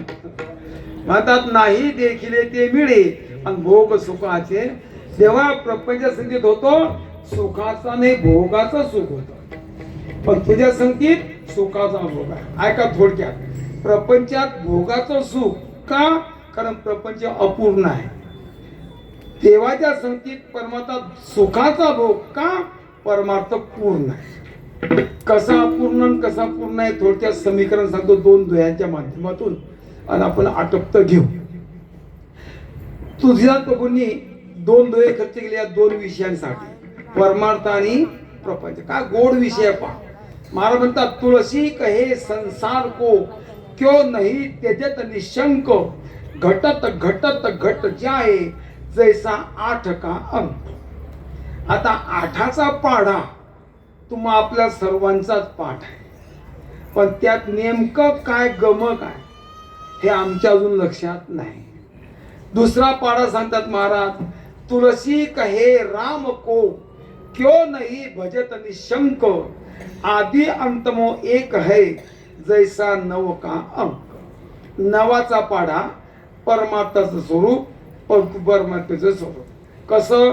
आठाचा पाढा प्रपंचाचं स्वरूप, नवाचा पाढा परमार्थाचं स्वरूप. आठाचा पाढा प्रपंच हा अपूर्ण आहे, नवाचा पाढा परमार्थ हा पूर्ण आहे. कसा आहे? आता मी आठाचा पाढा म्हणतो आणि तुम्ही बेरीज करत चाला. एकच समजवतो, जाऊ द्या वेळ नाही आपल्याला. मी तुम्हाला नवाचा पाढा समजवतो. नवाचा पाढा समजला का आठाचा आपोआप तुमच्या लक्षात येईल. मी पाढा म्हणतो, येणारी संख्या, त्या संख्येत समोरासमोरचे दोन आकडे त्यांची तुम्ही बेरीज करत चाला. 9 एक 9, 9 दुनी 18, एकावर 8, 1 अधिक 8 किती झाले? पटकन बोला. 9. 9 तिक 27, 2वर 7, 2 अधिक 7 किती झाले? पटकन सांगा. 9 चोक 36, 3वर 6, 3 अधिक 6 किती झाले? सांगा.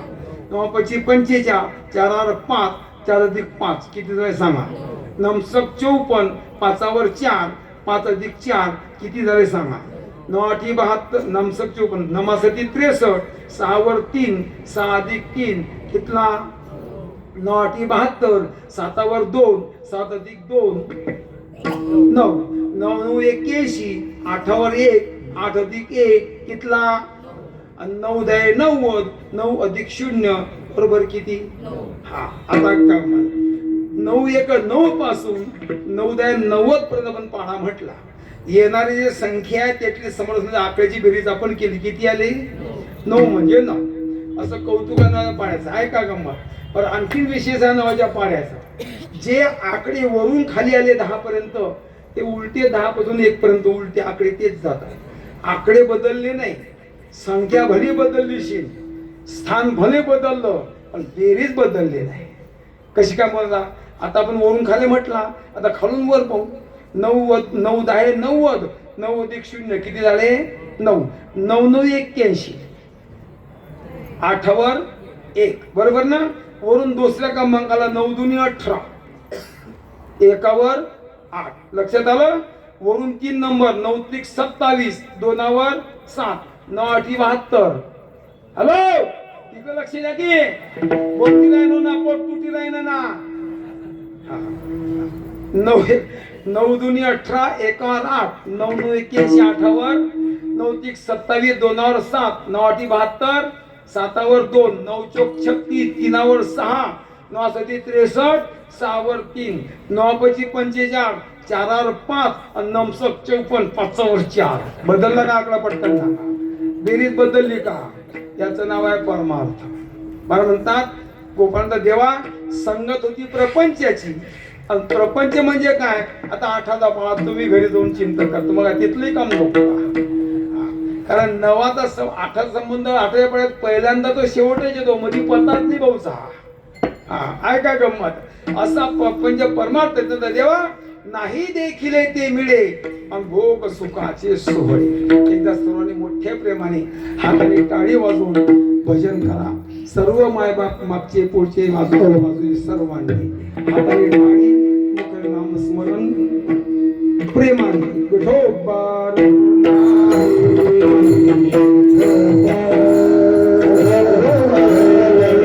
Bye.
सोहळे.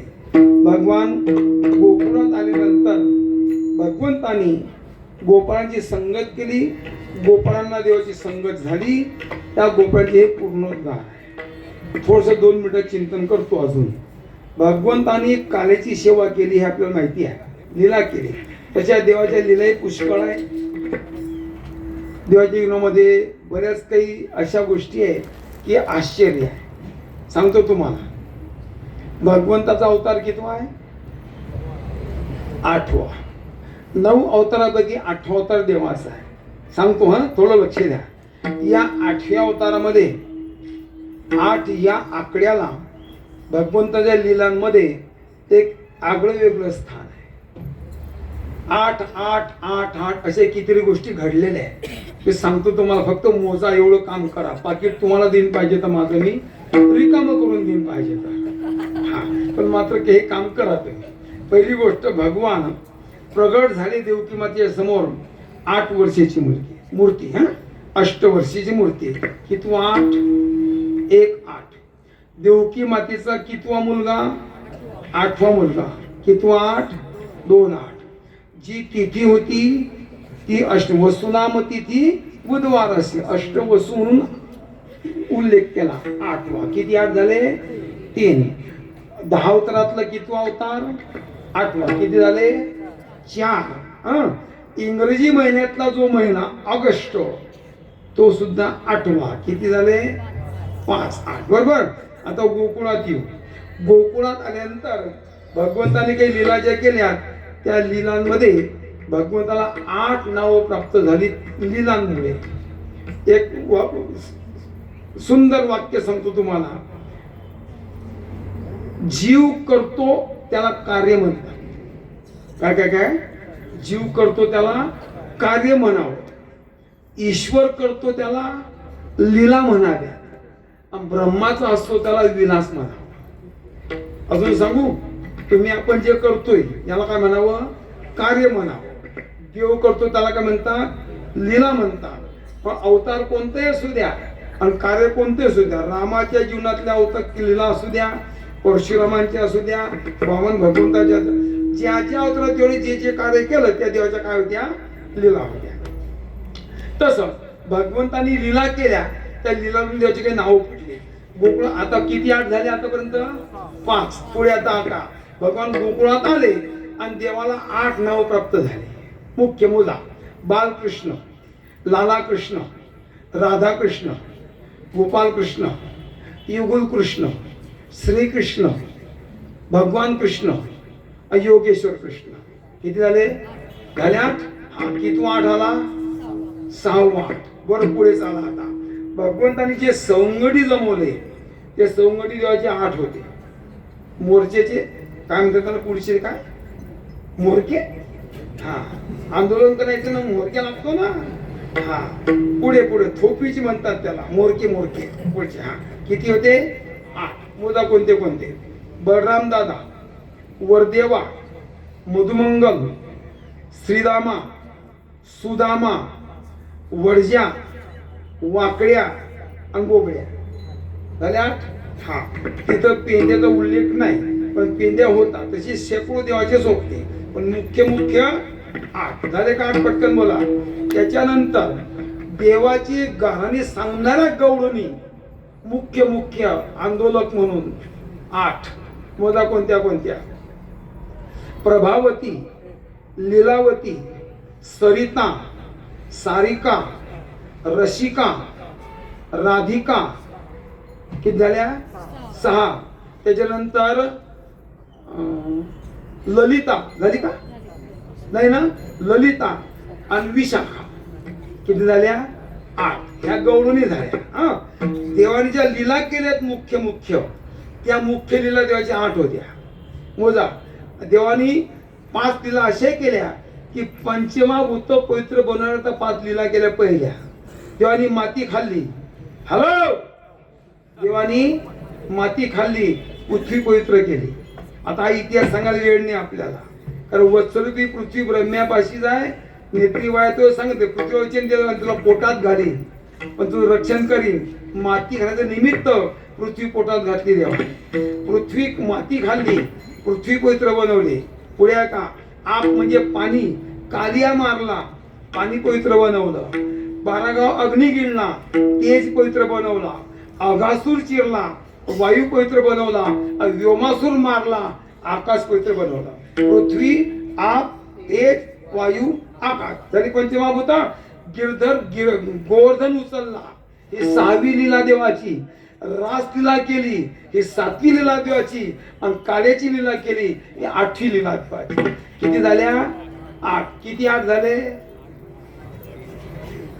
म्हणजे आम्हाला काय घेण देणार तुमने बा मोजून नाही तुम्ही. 8 झाले.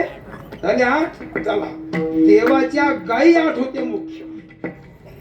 मोजतो, सांगू मोजा.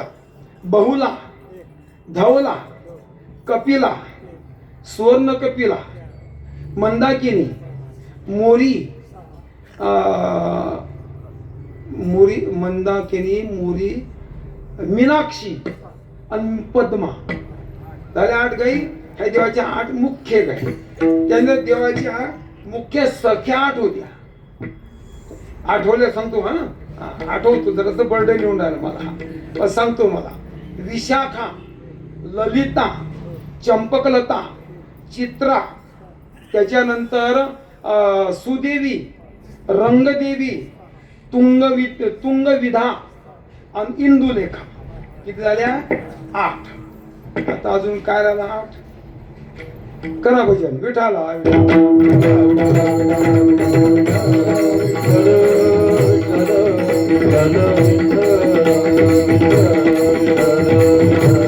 किती 8 झाले बरं? तुम्ही हिशोब सांगितला नाही मला. 9 का?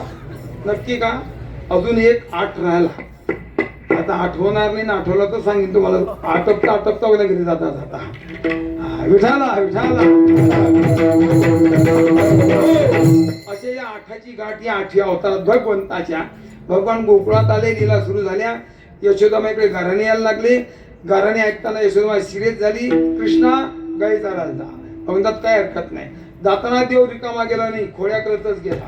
काय सांगू तू ते बाई,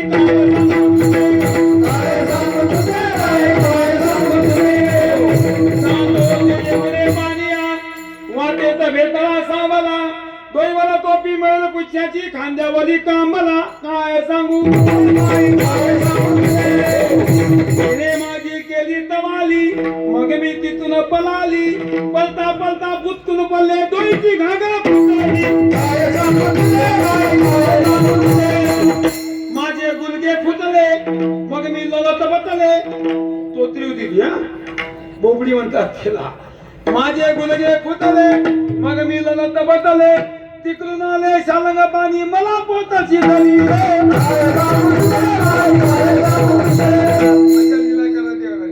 गणपती नमस्कार यशोदामाई. गणपती बाप्पा, जर माझ्या कृष्ण खोडे गेले 1 महिनाभर, तुला हाराभर मोदक गावरान तू फाटले. 1 मास देवे खोडी नाही केली. पची तिथे आली यशोदेशी. तिथे देवानी हाराही टाकला पोटात आणि देवही घातला पोटात. अशी लीला देवानी केली. आणि शेवटी भगवान गाई चारायला जात आहेत. गाई चारतात काही खेळ खेळतायत. गोपाळ खेळ रंगात.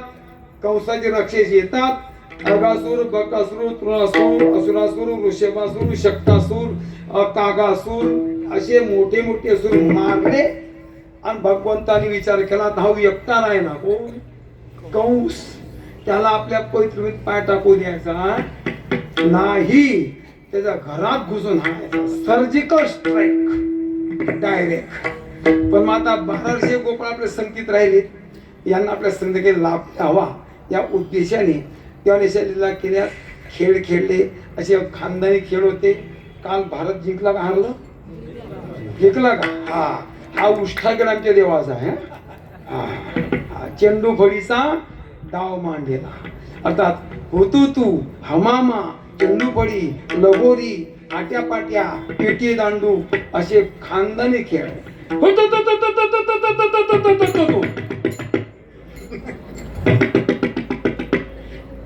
हमामा तू खाली, हमामा तू खाली,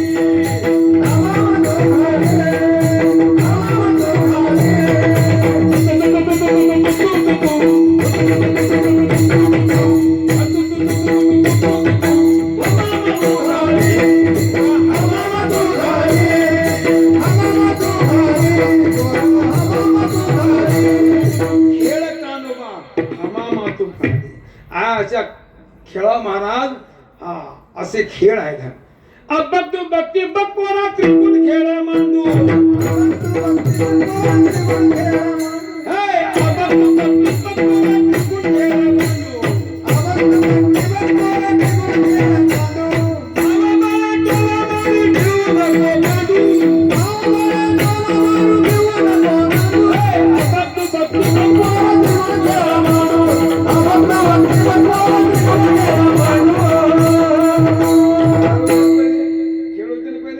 खेळ लगोरी असे खेळ सुंदर खेळावे. एक दिवस गोपाळाची तक्रार आली, देवा म्हणे का खेळ लांबतोय आपलाही लांबला. बोललो मी बोली एकच तास पूर्ण 2 तास होतात, काही हरकत नाही. आता मजुरी घ्यायची मला काम करणं पडेल. हा आपल्याला थोडं येत नाही किंवा बिना चाकोरी वाचून खाणे अनुचित बेतना असं 2 मिनिटात आपण आटपून घेऊ.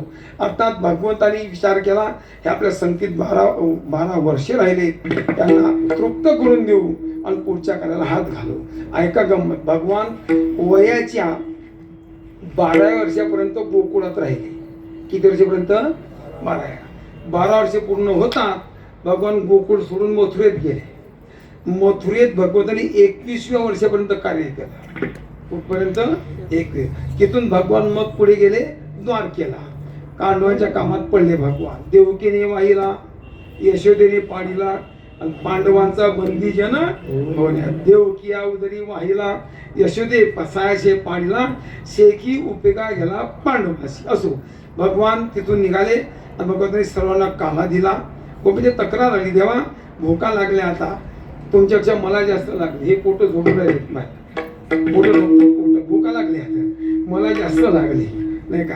असो भगवान तर गोपाळ तर देवा काला करू, आपलं जेवण करू. भगवंता ठीक आहे, चला वळू गाई. गाई लांबल्यात आपल्या, बैसू जेऊ बहु केली वनवन, पाय पेटी जालाशी, खांदीवार पोटी भूक, काय करायचे सो चला. तुका म्हणे आता खेळ मोडावा परता. गाई वळून आणल्या, झाडाली बसवल्या. भगवंतांनी गोपाळांना घेतलं, वाळवंटात गेले आणि भगवान वाळवंटात गेल्यानंतर गोपाळांना कमलाकार पद्धतीने आपल्या भोवती बसवलं. कमलाकार पद्धतीने याचा अर्थ असा, कमलाच्या बाहेरच्या पाकळ्या मोठ्या असतात, त्याच्या मधल्या थोडी लहान असते, त्याची थोडी लहान असते. ते देवाने गोपाळ तसे बसवले. सर्वात लहान गोपाळ पायाजवळ घेतले. हे गोपाळ आहे आपले, सर्वजवळ पायाजवळ घेतले, त्याचे डोळे मोठे मागे घातले. कमलावर बसले, भगवान मध्ये बघत उभे आहे. कशी उभे आहे कल्पना करत तुम्ही. यमुनामाया वाहते आहे, संत संत कल्पना करा. यमुनामाया संतपणाने वाहते आहे, वाळवंट आहे, वाळवंटात भगवान गेलेले आहे. भगवान मध्यभागात उभे आहे. उभे असताना कशी उभे आहेत? उजव्या खांद्यावर कांबळी म्हणजे घोंगडी आहे, डाव्या काखेत काठी आहे, कमरेला शिला गुंडाळला आहे, बासरी होती ती शिलात खोवलेली आहे, मग पंखाची टोपी डोक्यात आहे, गुडघ्या एवढं धोतर आहे. गवळ्या रूपात भगवान मध्यभागात उभे आहे. सर्वांची शिदुरी आपल्या हातात घेतल्या, एकत्र केल्या, त्यात आपली शिदुरी घातली, त्यांचा काला तयार केला. ऐका, त्या काल्यामध्ये लोणचे होते, लोणचे. अर्थात देवानी ते लोणचे ठेवलेले काल्यात. आता आम्ही टाकतो कुठे कुठे लोणचे, आम्ही पाहतो, माफी मागून बोलतोय. काल्यात फक्त दही आणि लाही असतात. कोथिंबीर नाही, मिरची नाही, डाळिंब नाही, बटाटा नाही, कांदा तर नाहीच नाही खा. काय असावं? फक्त उपजोनिया, पुढे काला खाऊ, फक्त दही, फक्त डाळ, बाकी नाही. कारण सांगतो, दही हे ब्रह्माचं प्रतीक आहे, अल्लाही हे जीवाचं प्रतीक आहे. जीव ब्रह्माची एकता म्हणून काला मानला गेला. असा जो काला भगवंताने गोपाळाला दिला. लोणची निवडले देवाने. 4 प्रकारचे लोणचे सांगतात, कैरीचं, आवळ्याचं आणि लिंबूचं आणि टांकरचं. हे 4 प्रकारचे लोणचे देवाने निवडले. आणि काला तळ हातात होता ना, हे 4 लोणचे देवाने आपल्या बोटांच्या अग्रावर ठेवले. 4 बोटांच्या, कैरीचं, लिंबूचं, आवळ्याचं, टांकरचं काढून टाकले आणि काला गोपाळांना दिला. गोपाळाने काला घेतला आणि गोपाळ तृप्त झाले. त्यांचा ढेकर आहे, झाले मग पोट केला घड्यांनी भात. महाराज भगवान शुकाचार्य दशमस्कंदात वर्णन करतात त्या प्रसंगाचं. बिभ्रद्वेणुम जठर पठयो शंगवेत्रेच कक्षे वामे पानव मत्फलान्यंगुलेषु तिष्ठन् मध्ये स्वपरिसृदो अस्मैस्वैहि स्वर्गे लोके विशती भुभुजे यज्ञ भूपाल केली. बोला गोपाल कृष्ण भगवान की जय. येणे प्रकारे काला गोपाळाला प्राप्त झाला. त्या आध्यात्मिक काल्याचं भौतिक प्रतीक आपल्या वारकरी संतांनी आपल्याला पोहोचवलंय. तो काळ आपल्याला पण घ्यायचा आहे. तो प्रसाद म्हणूनच घ्यायचा आहे, जेवण म्हणून नाही. जेवण वेगळं, प्रसाद वेगळा. काल्याचं कीर्तन म्हणजे प्रसाद आहे. हा काला म्हणजे प्रसाद आहे. एक लाई भेटली काय पण पोटभर खाल्ला का आणि पोटभर खाल्ला काय, ऐकता ना. प्रसाद थोडाच असतो एरवी. असा काल आपल्याला घ्यायचा आहे. आमच्या तुकोबाऱ्यांनी आपल्याकडं हा फार मोठा कष्टाने सायासाने आपल्याला पोहोचवला. त्या संतांचा अनंत उपकार आहे. एकदा सर्व मंडळींनी मोठ्या प्रेमाने हाताने टाळी मुख नामचिंतन आपण त्या संतांचं काय करूया, भजन करूया. आलेली सर्व पाहुणे मंडळी असतील, बाहेरगावची, कोणी ज्येष्ठ श्रेष्ठ वरिष्ठ सामाजिक राजकीय पारमार्थिक शैक्षणिक क्षेत्रातली मंडळी असतील, आमचे सर्व हरिभक्तीपरायण मंडळी, मुनिजन महाराज मंडळी आणि माझ्या माय बहिणी, मग सर्वांना नमन करून त्या ठिकाणी सेवेला विराम देतो. बोलताना अपशब्द आले असतील, अतिरेक झाला असेल, कुठे अतिशक्ती झाली असेल तर माफी मागून पदरात घेतो. माझं मला परत करा. माझ्या बुद्धीतून मी स्वीकारतोय, पण जेवढं योग्य वाटलं तेवढं घेण्याचा प्रयत्न करा. झालेली सेवा प्रभूचरणी किंवा सर्वमायाबाईच्या चरणी गुरुच्या कृपेचरणी समर्पित करतो. या ठिकाणी सेवा विराम देऊन थांबतो. ज्ञानेश्वर